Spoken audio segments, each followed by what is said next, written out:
تربیت لینے کے بعد کردار نبھانا زیادہ مشکل نہیں رہتا۔ لوگوں کا رسپانس آؤٹ کلاس تھا، ہمیں بالکل بھی اندازہ نہیں تھا کہ اتنا زیادہ لوگوں کو پسند آئے گا۔ ہم خود بیک سٹیج پریشان تھے کہ کیا ہو رہا ہے، بہت مطلب I am speech less. Shakespeare کے 3-3 4-4 گھنٹے کے پلیز ہوتے ہیں، انہیں بھی یاد کرنا ہوتا ہے ہمیں، تو اس چیز سے ہم یوز ٹو ہیں کہ کیسے یاد کرنا ہے، کیونکہ یہ ٹریننگ کا حصہ رہا ہے۔ پہلی بار کامیڈی پلے کیا تھا اور لوگوں کا رسپانس بہت اچھا تھا، بہت مزہ آیا۔ آگے بھی پلیز چلتے رہیں گے، آپ سب آئیے، دیکھیے اور انجوائے کیجیے۔ عالمی ثقافتی میلے کے چھٹے روز تعلیم بالغاں 2.0 ہنسی مذاق اور مستی کا ماحول بنائے گا۔ رواں ہفتے اٹلی، فرانس اور جاپان کے تھیٹر گروپس بھی اپنی پرفارمنس سے فیسٹیول میں رنگ بھریں گے۔ کیمرامین زبیر الدین کے ساتھ ولید احمد، جیو نیوز، کراچی۔ سینئر سیاستدان سینیٹر مشاہد حسین سید نے کہا ہے کہ بھارت اور اسرائیل میں غیر اعلانیہ اتحاد بن گیا ہے۔ 1998 میں اسرائیل پاکستان کی ایٹمی تنصیبات پر حملہ کرنا چاہتا تھا۔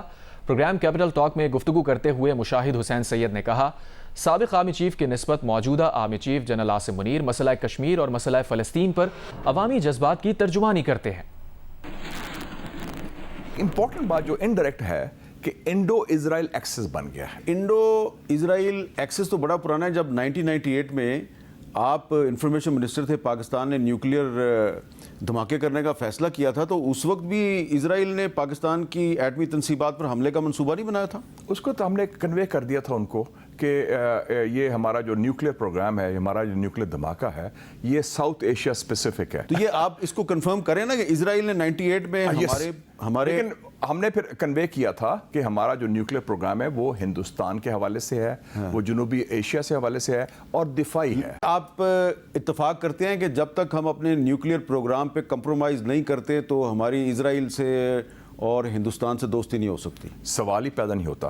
بلکہ میں تو بڑا حیران ہوا انٹرسیپٹ کی سٹوری دیکھ کے کہ ماضی کے آرمی چیف نے کہا کہ ہم اپنا میزائل پروگرام اس کو فریز کر دیں گے۔ جو انٹرسیپٹ نے سٹوری دی ہے، پتہ نہیں کہاں تک صحیح ہے کہاں تک غلط ہے، آؤٹ آف کوسچن۔ میرے پاس تو ڈاکومنٹری ایویڈنس بھی ہے اس کی، لیکن دس از اگر یہ کوئی بات کرتا ہے تو دس از اے سیکیورٹی رسک۔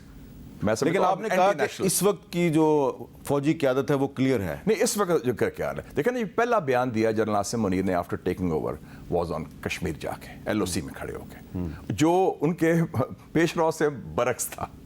اور مجھے خوشی ہوئی، اور اس میں بھی ہر کور کمانڈر میٹنگ میں دیکھتا ہوں ایک سٹیٹمنٹ کشمیر پر ہوتا ہے، ایک فلسطین پر ہوتا ہے۔ تو اس میں وہ جو پاکستان کے عوام کے جذبات اور احساسات ہیں اور پاکستان کا قومی مفاد ہے، اس میں بی ویری کلیئر، اور national interest is there. National interest appeasement کے ساتھ نہیں ہے یا ڈر کے ہاتھ ڈرنے کے جی وہ اسرائیل کو یا امریکہ کو خوف زدہ کریں، خوف کا خاتمہ کریں۔ امیر جماعت اسلامی پاکستان حافظ نعیم الرحمان نے کہا ہے کہ ملک کو موجودہ آئینی بحران سے نکالنے کی کنجی چیف جسٹس قاضی فائز عیسیٰ کے ہاتھ میں ہے۔ وہ اعلان کر دیں کہ اپنی مدت ملازمت کی تکمیل پر گھر چلے جائیں گے اور کسی صورت ایکسٹینشن قبول نہیں کریں گے تو مسئلہ فوری حل ہو جائے گا اور ملک بحران سے نکل آئے گا۔ حافظ نعیم الرحمان نے یہ بات نمائندہ جیو نیوز طارق ابو الحسن سے گفتگو میں کہی۔ ایک راستہ موجود ہے جس سے اس بحران سے ہم نکل سکتے ہیں، اور وہ راستہ یہ ہے کہ جسٹس فائز عیسیٰ صاحب سامنے آئیں قوم کے اور اس بات کا اعلان کر دیں کہ میں مزید کسی بھی صورت میں مزید اپنی سروسز جو ہے وہ نہیں دوں گا چیف جسٹس کے طور پر، اور میں ریٹائرمنٹ لیتا ہوں، اپنے جو مدت میری طے شدہ ہے جیسے ہی وہ ختم ہوگی تو میں چھوڑ دوں گا۔ ابھی سے اس بات کا اعلان کر دیں اور حکومت پھر منصور علی شاہ کا اعلان کر دیں جو طریقہ کار رائے ہے سینئرٹی کی بنیاد پر، تو یہ آپ سے آپ بحران ختم ہو جائے گا، ترمیم بھی بھول جائیں گے لوگ، آئینی عدالت بھی بھول جائیں گے۔ اس لیے کہ یہ سب جو چکر بازی ہو رہی ہے اور وہ تو پورا میلہ کسی کا رومال چلانے کے لیے ہی سجایا جا رہا ہے، تو وہ ہے ہی اس لیے کہ عدلیہ پر قبضہ اور اپنی مرضی سے چیف جسٹس کا تقرر اور مرضی کے فیصلے، تو یہ تو بہت شدید آئین کے اوپر حملہ ہے اور اس کو کلیتاً مسترد ہونا چاہیے۔ جماعت اسلامی نے اس لیے موقف رکھا ہے کہ اس میں یہ جو بات شروع ہو گئی ہے نا کہ آپ کا مسودہ اور میرا مسودہ اور 4 شقیں میں مانتا ہوں اور 5، یہ راستہ بنانے والی بات ہے، یہ حکومت کو راستہ دینے والی بات ہے اور اس پر اپوزیشن کو نہیں جانا چاہیے۔ لاہور کے علاقے جوہر ٹاؤن میں شوکت خانم اسپتال کے قریب مین روڈ پر اچانک گڑھا بن گیا۔ ایک کار اور 2 موٹر سائیکلیں گڑھے میں گر گئیں۔ لوگوں نے سیڑھی لگا کر گڑھے میں پھنسے لوگوں کو باہر نکالا۔ لاہور دنیا کے آلودہ ترین شہروں کی فہرست میں 157 ایئر کوالٹی انڈیکس کے ساتھ پہلے نمبر پر آ گیا۔ کراچی کا ایئر کوالٹی انڈیکس 89 رہا۔ کراچی آلودہ ترین شہروں میں 23ویں نمبر پر رہا۔ دنیا کے آلودہ ترین شہروں میں دوحہ دوسرے نمبر پر رہا جس کا ایئر کوالٹی انڈیکس 153 ریکارڈ کیا گیا۔